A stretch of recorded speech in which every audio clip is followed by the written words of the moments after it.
How many 176 ohm resistors in parallel are required to carry 5 ampere on a 220 volt line? तो basically कुछ ऐसा है,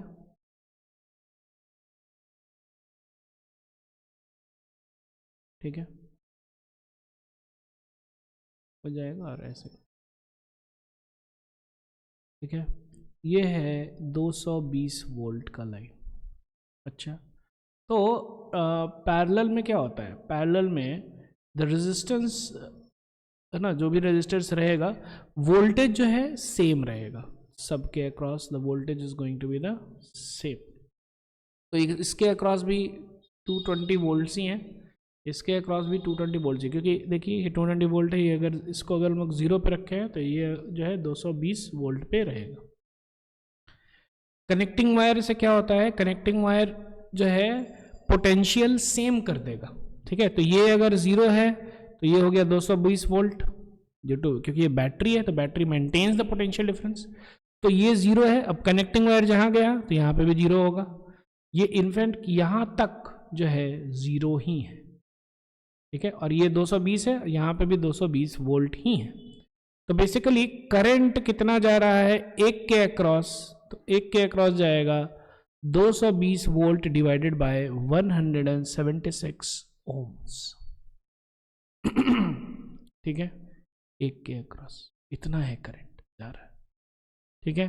अब हमको टोटल करंट चाहिए 5 एम्पियर, कितना चाहिए 5 एम्पियर। तो लेट अस से कि हम लोग 1 2 3 n ऐसा हम लोग रखे हैं, ठीक है।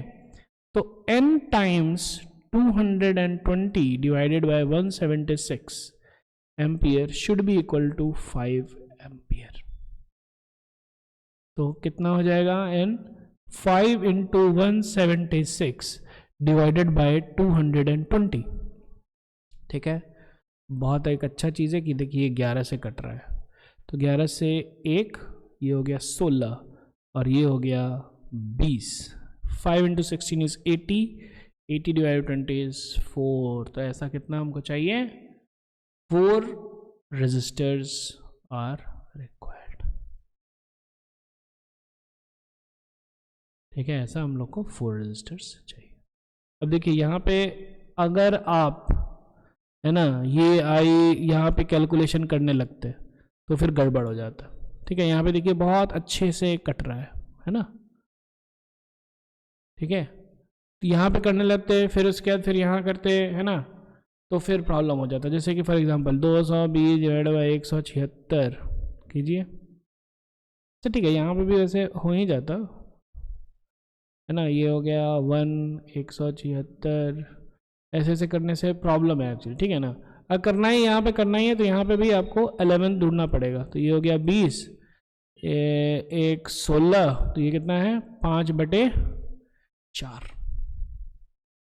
ठीक है। वो 11 आपको ढूंढना पड़ेगा, सीधा ऐसा नहीं कीजिए, ये सीधा मत कीजिएगा, मुश्किल हो जाएगा, ठीक है ना। फिर है ना पॉइंट पॉइंट करके करना पड़ेगा, वैसे मुश्किल हो जाएगा इसमें भी, आप है ना काइंड ऑफ ये कर सकते हैं। लेकिन हाँ आप अगर देख लो कि कट रहा है नीचे ऊपर तो फिर कैलकुलेशंस बहुत ही सिंपल हो जाती है।